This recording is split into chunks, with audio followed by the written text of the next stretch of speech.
ವಿಷ್ಣೋರಸ್ಮಾನ್ ಪದಾಬ್ಜೇ ಕೃತನಿವಸತಯಃ ಪಾಂಸವಃ ಪಾವಯಂತು.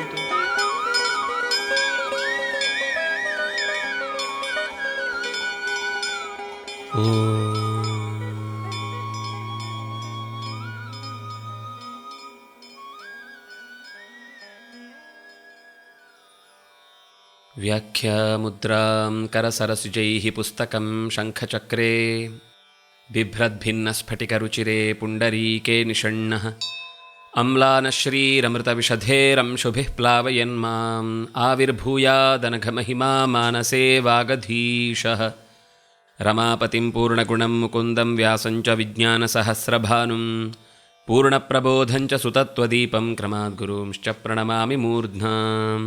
ಸರ್ವೇಂದ್ರಿಯಾಭಿಮಾನಿಸ್ಥಮುಖ್ಯಪ್ರಾಣಸ್ಥ ವಿಷ್ಣುನಾ ಪ್ರೇರಿತ ಶ್ರೀಶತುಷ್ಟ್ಯರ್ಥಂ ಕರಿಷ್ಯೇ ಕರ್ಮ ಚಾಖಿಲಂ.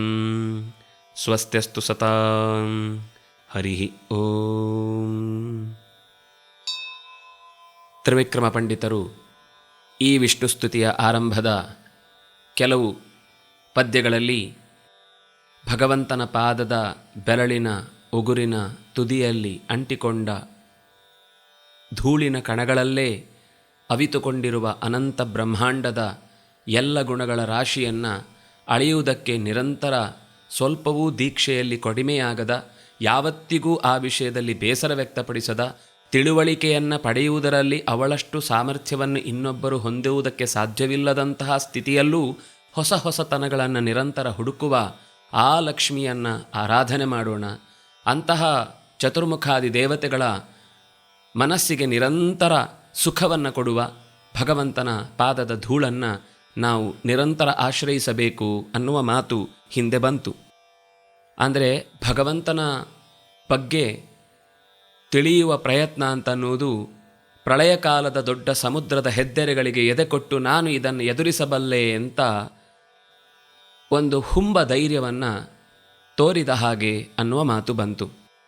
ವಾಗ್ಭಿ ವರ್ಯಾಭಿರಗ್ರ್ಯಾಃ ಶ್ರುತಿಪದವಿದಿತಾ ಬ್ರಹ್ಮವಾಯೂ ಸುಪರ್ಣಃ ಶೇಷೇಷಾದ್ಯಾಃ ಸುರೇಶಾಃ ಜನಿಶತವೃತಯಾ ಭಾಗವತ್ಯಾ ಚ ಭಕ್ತ್ಯಾ ದೇವ್ಯಾ ದತ್ತಾವಲಂಬಾಃ ಕಥಮಪಿ ಕರುಣಾ ವಾರಿರಾಶೌ ರಮೇಶೇ ತ್ವಂ ಶಾಂಶೇ ಸ್ಪೃಷ್ಟುಮೀಶಾಃ ತದಿಹ ತದಿತರೇ ಕೇನು ಕಲ್ಪಾಃ ವಯಂ ಕೇ. ವರ್ಯಾಭಿಃ ವಾಗ್ಭಿಃ ಶ್ರೇಷ್ಠವಾದ ಮಾತುಗಳು, ಅದು ವೇದದ ಮಾತುಗಳು. ಈ ಮಾತುಗಳಿಂದ ಅಗ್ರ್ಯಾಃ, ಅಗ್ರೇ ಜಾತಾಃ ಅಗ್ರ್ಯಾಃ, ಮೊದಲು ಹುಟ್ಟಿದವರು, ಮೊದಲು ಕಂಡುಬಿಟ್ಟವರು, ಈ ಜಗತ್ತಿನ ಅನೇಕ ಮೊದಲುಗಳಿಗೆ ಕಾರಣರಾದವರು ಅಂತಹ ಚತುರ್ಮುಖಾದಿ ದೇವತೆಗಳು ಅನ್ನೋದನ್ನು ಮುಂದೆ ಹೇಳ್ತಾ ಬ್ರಹ್ಮವಾಯೂ ಸುಪರ್ಣಃ. ಯಾರೆಲ್ಲ ಆ ಅಗ್ರ್ಯಾಃ? ಬ್ರಹ್ಮ, ವಾಯು ಅಂದರೆ ಚತುರ್ಮುಖ ಮತ್ತು ಪ್ರಾಣದೇವ, ಸುಪರ್ಣಃ. ಪರ್ಣ ಅಂದರೆ ಸುಂದರವಾದ ರೆಕ್ಕೆ, ಗರುಡದೇವನಿಗೆ ಸುಪರ್ಣ ಅಂತ ಹೆಸರು. ಶೇಷೇಷಾದ್ಯಾಃ, ಶೇಷ ಮತ್ತು ಈಶ, ಭಗವಂತನಿಗೆ ಹಾಸಿಗೆಯಾಗಿ ನಿರಂತರ ಸೇವೆಯನ್ನು ಸಲ್ಲಿಸುವವನು ಶೇಷ. ಭಗವಂತನಿಗೆ ವಾಹನವಾಗಿ ನಿರಂತರ ಅವನನ್ನು ಹೊತ್ತೊಯ್ಯುವವನು ಗರುಡ. ಅದೇ ರೀತಿ ತಾನು ಭಗವಂತನ ಮೊಮ್ಮಗ ಅಂತ ಹೆಮ್ಮೆ ಪಡುವವನು ಈಶ. ಈ ಆದ್ಯಾಹ ಮೊದಲಾದವರೆಲ್ಲರೂ ಏನು?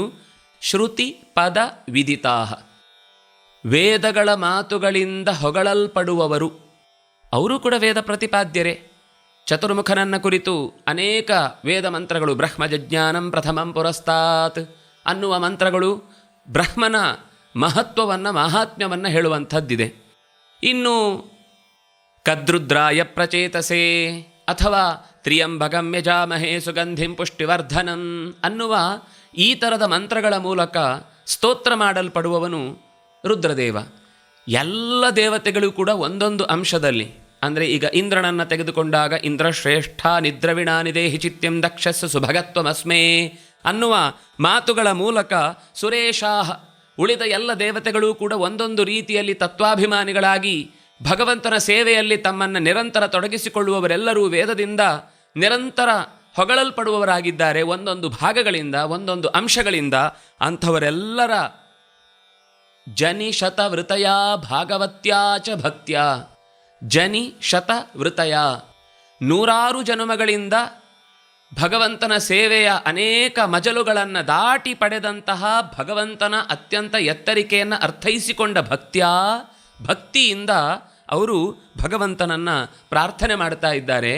ಅಷ್ಟೇ ಅಲ್ಲ, ತಂದೆಯನ್ನು ಪ್ರಾರ್ಥನೆ ಮಾಡುವವರು ದೇವ್ಯಾ ದತ್ತಾವಲಂಬಾಹ, ಲಕ್ಷ್ಮೀದೇವಿ ಇವರೆಲ್ಲರನ್ನ ಕೈ ಹಿಡಿದು ನಡೆಸ್ತಾ ಇದ್ದಾಳಂತೆ. ದತ್ತ ಅವಲಂಬಾಹ, ಯಾವಾಗಲೂ ಕೂಡ ತಾಯಿಯಾದವಳು ಮಕ್ಕಳ ನಡೆಗೆ ಅನುಗುಣವಾಗಿ ತನ್ನ ನಡೆಯನ್ನು ಮೆಲುಗೊಳಿಸಿ ಅವರನ್ನು ಜೊತೆಯಾಗಿಯೇ ಕರೆದೊಯ್ದು ಭಗವಂತನ ಹತ್ತಿರಕ್ಕೆ ಮುಟ್ಟಿಸುವಂಥವಳು. ಹಾಗಾಗಿ ದೇವ್ಯಾ ದತ್ತಾವಲಂಬಾಹ.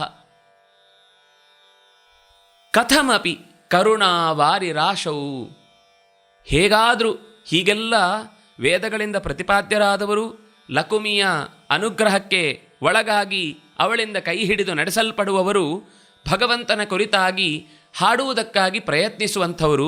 ಕರುಣಾವಾರಿರಾಶವು, ಕರುಣೆಯ ಕಡಲಿನ ಅತ್ಯಂತ ಅಗಾಧವಾದಂತಹ ವ್ಯವಸ್ಥೆಯ ಮಧ್ಯದಲ್ಲಿ ಅದರಲ್ಲಿ ಒಂದೊಂದು ತ್ವಂಶಾಂಶೇ, ಅಂಶದ ಅಂಶ. ತು ಅಂದರೆ ಅದು ದೊಡ್ಡ ಆಶ್ಚರ್ಯ ಅಂತ. ಅಂಶದಲ್ಲಿ ಒಂದಂಶವನ್ನು ಕೂಡ ರಮೇಶನ ಕರುಣೆಯ ವಾರಿಯ ರಾಶಿಯಾದಂತಹ ರಮೇಶನ ವಿಷಯದಲ್ಲಿ, ನಾರಾಯಣನ ವಿಷಯದಲ್ಲಿ, ರಮೆಗೆ ಒಡೆಯನೆನಿಸಿದಂತಹ ಭಗವಂತನ ವಿಷಯದಲ್ಲಿ ಒಂದೊಂದು ಅಂಶವನ್ನು ಮಾತ್ರ ಸ್ಪೃಷ್ಟುಂ ಈಶಾಹ, ಮುಟ್ಟಲು ಸಮರ್ಥರಾಗ್ತಾರೆ. ಸ್ವತಃ ವೇದದಿಂದ ಪ್ರತಿಪಾದ್ಯರಾದಂತಹ ಎಲ್ಲ ದೇವತೆಗಳೂ ಕೂಡ ಭಗವಂತನ ಬಗೆಗೆ ಹೇಳುವುದಕ್ಕಾಗಿ ಬಾಯಿ ತೆರೆದಾಗ ಹೇಳಲಿಕ್ಕಾಗುವುದು ಅಂಶದ ಅಂಶ ಒಂದು ಭಾಗ ಅಷ್ಟೇ. ಆ ಭಾಗವನ್ನು ತದಿಹ ತದಿತರೇಕೆ, ಇಂತಹ ಭಗವಂತನ ವಿಷಯದಲ್ಲಿ ತದಿತರೆ, ದೇವತೆಗಳಿಗೆ ಹೊರತಾದಂತಹ ಗಂಧರ್ವರೋ ಈಶರೋ ಋಷಿಗಳೋ ಇನ್ಯಾರ್ಯಾರೋ ಇದ್ದಾರಲ್ವ ಅವರೆಲ್ಲ ಕೆ. ಇನ್ನು ನಮ್ಮ ಬಗ್ಗೆ ವಯಂ ಕೆ. ಅವರೇ ದೇವತೆಗಳನ್ನು ಭಗವಂತನಿಗೆ ಹತ್ತಿರದವರು ಅಂತ ಕರೆಯುವಂಥದ್ದು, ಋಷಿಯಾದಿಗಳನ್ನು ಭಗವಂತನ ಹೃದಯದಲ್ಲಿ ಹೊತ್ತವರು ಅಂತ ಕರೆಯುವಂಥದ್ದು. ಇನ್ನು ವಯಂಕೆ, ಅವರೇ ಸ್ವಲ್ಪ ಸ್ವಲ್ಪ ಭಾಗವನ್ನು ಭಗವಂತನ ವಿಷಯದಲ್ಲಿ ಮುಟ್ಟಬಲ್ಲವರು, ನಾವು ಲೆಕ್ಕಕ್ಕೆ ಇಲ್ಲ ಅಂತ. ಅಂದರೆ ಅದು ಹೇಳ್ತಾ ಮೊದಲು ಲಕ್ಷ್ಮಿಯ ಸಾಮರ್ಥ್ಯವನ್ನು ಹೇಳ್ತಾ ಅಂಥ ಹಿರಿದಾದ ಸಾಮರ್ಥ್ಯ ಉಳ್ಳವಳೇ ಇನ್ನೂ ಹೊಸತನದ ಗುರುತುಗಳನ್ನು ಹುಡುಕುತ್ತಾ ಅದನ್ನು ಮೆಲ್ಲುತ್ತಾ ರಸವತ್ತಾಗಿ ಆಸ್ವಾದಿಸುತ್ತಾ ಆ ಗುಣದ ವಿಷಯದಲ್ಲಿ ಯಾವತ್ತೂ ಭಾವನೆಗಳನ್ನು ಕ್ಷೀಣಿಸಿಕೊಳ್ಳದೆ ಪ್ರಯತ್ನಿಸ್ತಾ ಇದ್ದಾಳೆ ಅಂತ ಹೇಳಿದರು. ಅಂಥವಳನ್ನು ನಾವು ಪ್ರಾರ್ಥಿಸಿದರೆ ಸ್ವಲ್ಪ ಆದರೂ ನಮಗೂ ಆ ಕುತೂಹಲದ ಅಬ್ಧಿಯಲ್ಲಿ ಮುಳುಗುವುದಕ್ಕೆ ಒಂದಿಷ್ಟು ಧೈರ್ಯ ಸಾಹಸಗಳು ಮೂಡಿಯಾವು ಅನ್ನುವ ಕಾರಣಕ್ಕಾಗಿ. ಆನಂತರ ಮತ್ತೆ ಈ ಪದ್ಯದಲ್ಲಿ ಹೇಳಿದ್ದವರು ಈ ಎಲ್ಲ ಮಂತ್ರಗಳಿಂದ ಒಂದೊಂದು ಭಾಗದಿಂದ ಪ್ರತಿಪಾದ್ಯರಾಗಿ ತಮ್ಮ ಅಂತರ್ಯಾಮಿಯಾಗಿ ಭಗವಂತನೇ ಈ ಎಲ್ಲ ಕಾರ್ಯವನ್ನು ನಡೆಸುತ್ತಾ ಇರುವುದು ಅನ್ನುವ ಎಚ್ಚರವನ್ನು ಇಟ್ಟುಕೊಂಡೇ ಅವನ ಹತ್ತಿರಕ್ಕೆ ಸಾಗಿ ಸೇವೆ ಸಲ್ಲಿಸುವ ಅಭ್ಯಾಸ ಇದ್ದೂ ಕೂಡ ಅವನ ಬಗ್ಗೆ ಹೇಳಬೇಕೆಂದು ಬಾಯಿ ತೆರೆದಾಗ ಹುಟ್ಟಿದ ಮಾತುಗಳು ಅವನನ್ನು ಪೂರ್ಣವಾಗಿ ತಿಳಿಸದೆ ಹೋಗ್ತಾ ಇದ್ದಾವೆ. ಸ್ಪೃಷ್ಟುಂ ಈಶಾಹ ತದಿತರೇ ಕೆ, ಉಳಿದವರೇನು ವಯಂ ಕೆ.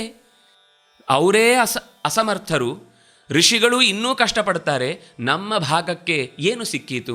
ಬಹುಶಃ ಈ ದಾರಿಯಲ್ಲಿ ಹಾದು ಹೋದರು ಅಂತ ಹೇಳಬೇಕಷ್ಟೇ. ನಾವು ನಮಗೆ ಇಂತಹ ವ್ಯಕ್ತಿಗಳು ಈ ದಾರಿಯಲ್ಲಿ ಸಿಕ್ಕಿಯಾರು ಅನ್ನುವ ಒಂದು ನಿರೀಕ್ಷೆಯನ್ನಿಟ್ಟುಕೊಂಡು ಆ ಹೆಜ್ಜೆಗಳನ್ನು ಹಾಕ್ತಾ ಇದು ದೊಡ್ಡವರೇ ಹೋದ ಹಾದಿ, ಇಲ್ಲೇ ನಾವು ಹೋದರೆ ಬಹುಶಃ ಮುಂದಿನ ದಾರಿಯಲ್ಲಿ ಅವರ ನಿಜವಾದ ಗುರುತು ನಮಗೆ ಹತ್ತೀತು ಅಂತ ಪ್ರೀತಿಸುವ ಆ ಪ್ರೀತಿಯ ಹಿನ್ನೆಲೆಯ ಭಾವಗಳು ಹೆಚ್ಚು ಜಾಗೃತಗೊಳ್ಳುವುದು ಸಾಧ್ಯವಾದೀತು. ಅಂದರೆ ಅವನ ವಿಷಯದಲ್ಲಿ ಹೇಳಿದಷ್ಟು ಕಮ್ಮಿ, ನಮಗಂತೂ ಹೇಳುವುದು ಅಸಾಧ್ಯ. ಸಾವಿರಾರು ಬಾಹುಗಳಿದ್ದು, ಸಾವಿರಾರು ಬಾಯಿಗಳಿದ್ದು, ಸಾವಿರಾರು ಕಣ್ಣುಗಳಿದ್ದು ಅವನನ್ನು ಮುಟ್ಟುವುದಕ್ಕೆ, ನೋಡುವುದಕ್ಕೆ, ಕಾಣುವುದಕ್ಕೆ ಅಸಮರ್ಥರೆನಿಸಿದಂತಹ ದೇವತೆಗಳ ನಡುವಿನಲ್ಲಿ ನಾವು ಯಾತರದವರು, ಏತರ ಚೆಲುವ ರಂಗಯ್ಯ ಅಂತ ದಾಸರು ಹೇಳುವ ಸಂದರ್ಭದಲ್ಲಿ ಅವನ ಹೊಗಳಿಕೆಯನ್ನು ನಾವು ಬಾಯಿಯಿಂದ ನಮ್ಮ ಶುದ್ಧಿಗಾಗಿ ಹೇಳಬೇಕು ಹೊರತು ಹೇಳಿ ಮುಗಿಸಿದೆವು ಅನ್ನುವ ಹಮ್ಮಿಗಾಗಿ ಅಲ್ಲ ಅಂತ. ಹೀಗೆ ಸರ್ವಥಾ ವಯಂ ನ ಕಲ್ಪಾಹ, ಕೇನು ಕಲ್ಪ ವಯಂ, ನಾವು ನ ಕಲ್ಪಾಹ, ಕಲ್ಪ ಅನ್ನುವ ಶಬ್ದದ ಅರ್ಥ ಕಲ್ಪು ಸಾಮರ್ಥ್ಯ ಅಂತ, ಸಮರ್ಥರು ಅಂತ. ಕೇವಯಂ ಕಲ್ಪಾಹ, ನಾವು ಎಲ್ಲಿಯ ಸಾಮರ್ಥ್ಯವನ್ನು ಪಡೆದಂಥವರು, ನಮ್ಮ ಕೈಯಿಂದ ಅಂಥದ್ದನ್ನು ಪಡೆಯುವುದು, ಕೇಳುವುದು, ಹೇಳುವುದು, ಹಾಡುವುದು, ಪೂರ್ಣಗೊಳಿಸುವುದು ಅಸಾಧ್ಯ ಅಂತ ಈ ಪದ್ಯದಲ್ಲಿ ಹೇಳಿದರು. ಮುಂದೆ ಮತ್ತೆ ಅವನ ಬಗ್ಗೆ ಹೇಳಲಿಕ್ಕಾಗದ್ರೆ ನೀವು ಪದ್ಯ ಬರೀಲಿಕ್ಕೆ ಹೊರಟಿದ್ದೀರಲ್ವಾ. ಈಗ ಇಷ್ಟೆಲ್ಲ ಹೇಳಿ ಇಲ್ಲಿಗೆ ಬಾಯಿ ಮುಚ್ಚಬೇಕಿತ್ತು, ಆದರೆ ಇಲ್ಲಿ ಆರಂಭಗೊಳ್ತಾ ಇದೆ ಪದ್ಯ. ಅಪ್ಯೇವಂ ಹಂತಧಾರ್ಷ್ಟ್ಯಾತ್ ಕತಿಪಯ ಪದಕೈರೀಡ್ಯ ಪಾದಸ್ಯ ಪಾಂಸೂನ್ ಅಸ್ಮಾಭಿಃ ಸ್ಥಾವಯಂತು ಇತ್ಯಲಂ ಅಮಲಮತೀನನ್ವಿಯಾಂ ತಾನವನ್ಯಾಂ ಭಾವಂ ಭಾವಂ ಸುಭೀತೋ ಭವಗತಿಭಿರಹಂ ಮೋಹಮೋಕ್ಷೇ ವಿವಕ್ಷನ್ ಕಾರಂ ಕಾರಂ ಸಪರ್ಯಾಂ ಪರಮಪದಮದಃ ಸಂವಿವಿತ್ಸನ್ ವಿವೀಕ್ಷನ್.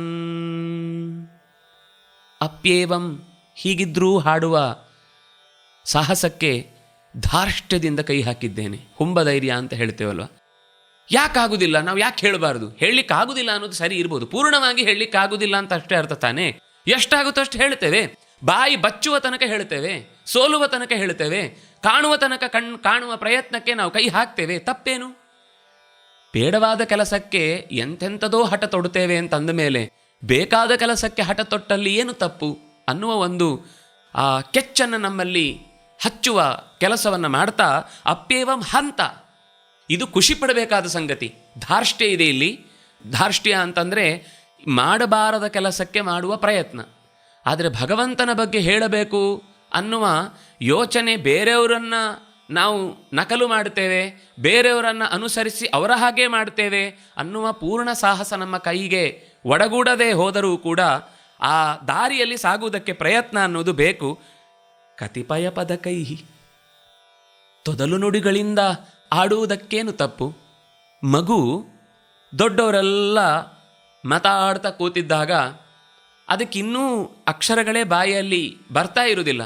ಆದರೂ ಅದು ಕೂಡ ತೊದಲು ಮಾತಿನಿಂದ ಅಬ್ಬಬ್ಬೆಬ್ಬೆಬ್ಬೆ ಅಂತ ಏನೋ ಒಂದಿಷ್ಟು ಹೇಳ್ತಾ ಇರುತ್ತೆ.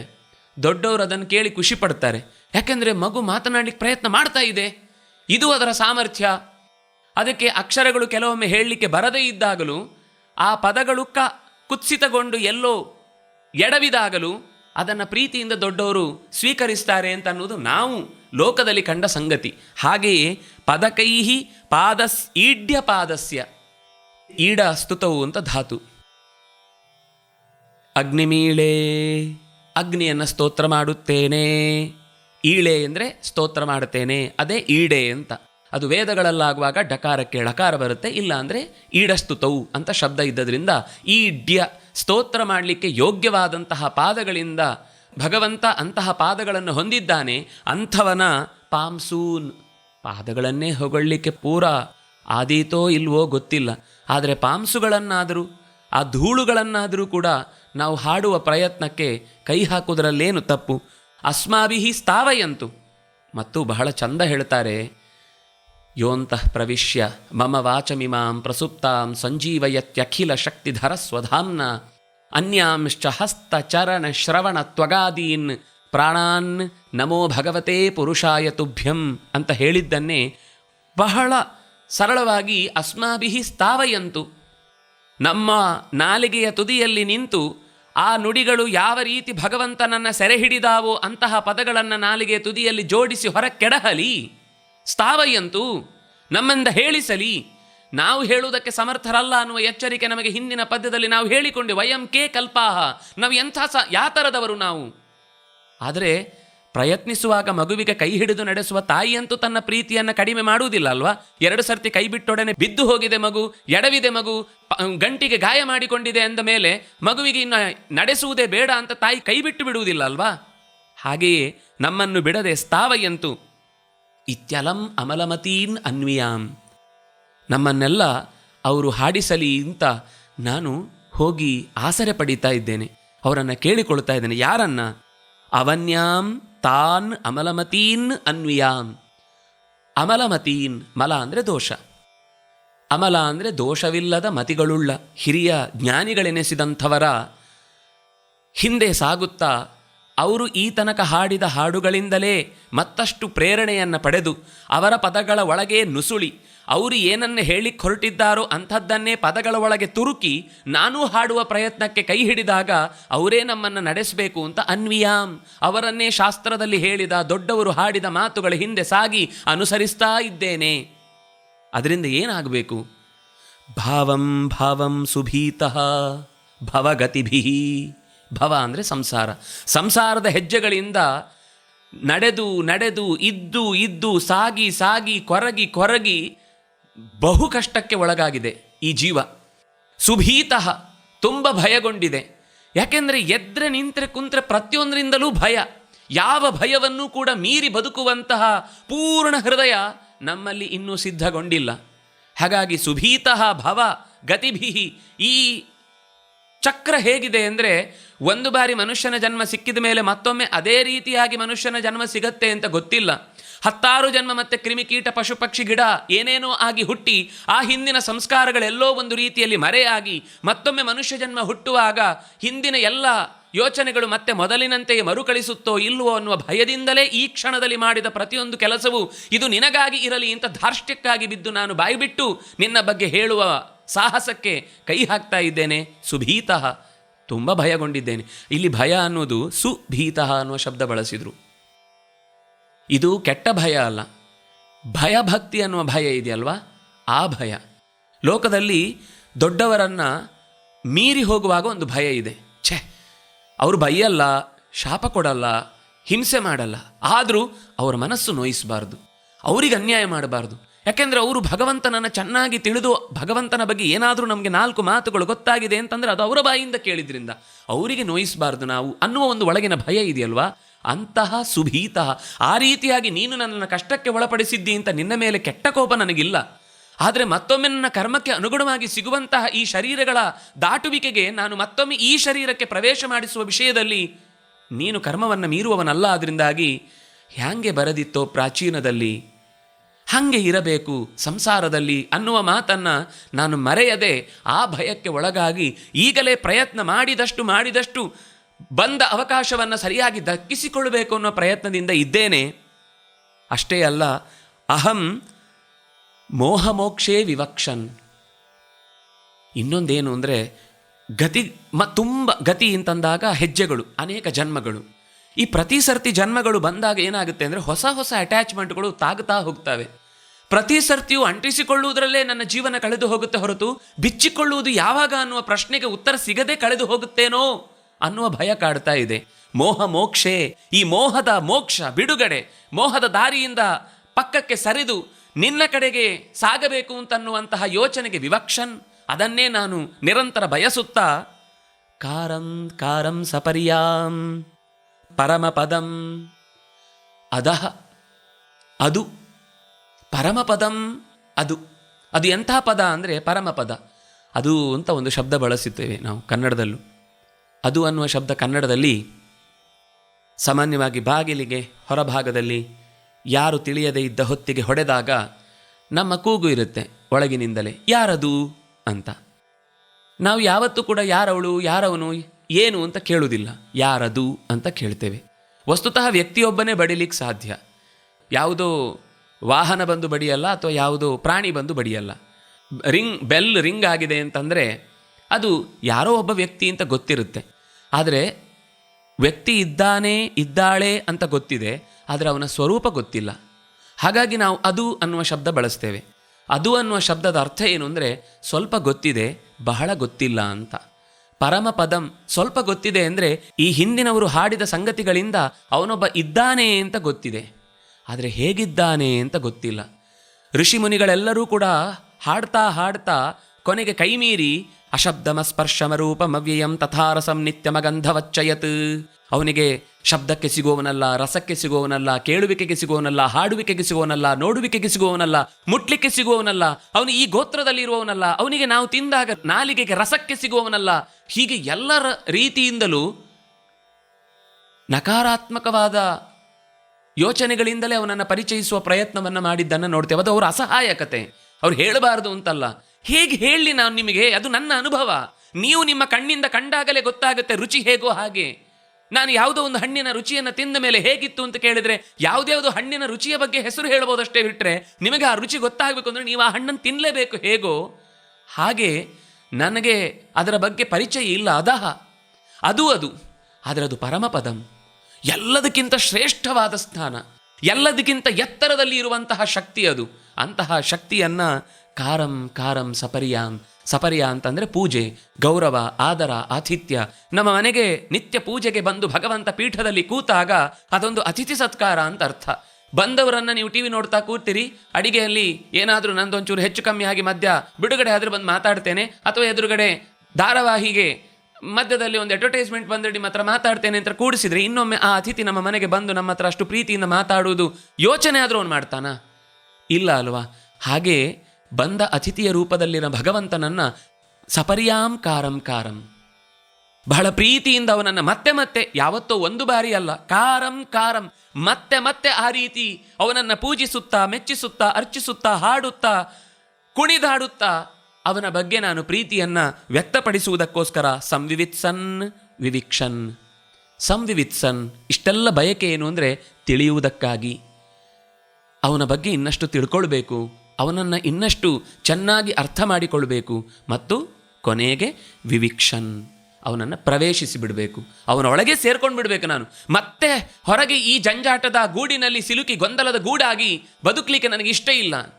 ಒಳಕ್ಕೆ ಹೊಕ್ಕ ಮೇಲೆ ಅದು ಅವನ ರಾಜ್ಯ, ಅವನ ಸ್ವತಂತ್ರವಾದಂತಹ ನಿಷ್ಕಲ್ಮಶವಾದಂತಹ ಸ್ವರೂಪವನ್ನು ಅರ್ಥ ಮಾಡಿಕೊಳ್ಳುವುದರ ಒಳಗೆ ನುಗ್ಗುವುದು ಅಂತ ಅನ್ನೋದು ಬದುಕಿನ ಹಿರಿಯ ಗುರಿಯಾಗಿರಬೇಕು. ಆ ಗುರಿಯಿಂದಲೇ ನಾನು ದೊಡ್ಡವರ ಹಿಂದೆ ಸಾಕ್ತಾ ಇದ್ದೇನೆ, ಅವರು ಹಾಡಿದ ರೀತಿಯಲ್ಲೇ ನಾನು ಹಾಡುವುದಕ್ಕೆ ಪ್ರಯತ್ನಿಸ್ತಾ ಇದ್ದೇನೆ. ಈ ಕಾರಣಕ್ಕಾಗಿ ನನ್ನನ್ನು ನಿನ್ನೆಡೆಗೆ ಕರೆದುಕೊಳ್ಳುವುದಕ್ಕಾಗಿ ನಿನ್ನ ಪಾದಗಳನ್ನು ಹೊಗಳುವ ಶಕ್ತಿಯನ್ನು ನನ್ನೊಳಗೆ ನಿಂತು ನೀನೇ ನುಡಿಸಬೇಕು, ನೀನೇ ಹಾಡಿಸಬೇಕು, ನೀನೇ ಕರುಣಿಸಬೇಕು ಅಂತ ತ್ರಿವಿಕ್ರಮ ಪಂಡಿತರು ತಮ್ಮ ಅಂತರಂಗದ ಗುಹೆಯಲ್ಲಿ ಕುಳಿತ ವಿಷ್ಣುವಿನ ಇನ್ನೂ ಕೇವಲ ಪಾದದ ಸ್ವರೂಪವನ್ನೇ ಚಿಂತನೆ ಮಾಡುತ್ತಾ ಮೇಲಕ್ಕೆ ಇನ್ನೂ ಸಾಗುವ ಚಿಂತನೆಗಳನ್ನು ಮುಂದಿನ ಪದ್ಯಗಳಲ್ಲಿ ಕೊಡ್ತಾರೆ. ಈಗ ಮುಂದಿನ ಪದ್ಯದಲ್ಲಿ ಭಗವಂತನ ಪಾದದ ಕಡೆಗೆ ಬರ್ತಾರೆ. ಪಾದ ಸಾದಂ ಸದಾನೋದರಯತು ಸಹರೇರ್ಯೋ ಬಲೇ ಕಾಲನೇಚ್ಛಾವರ್ಧಿಷ್ಣೋ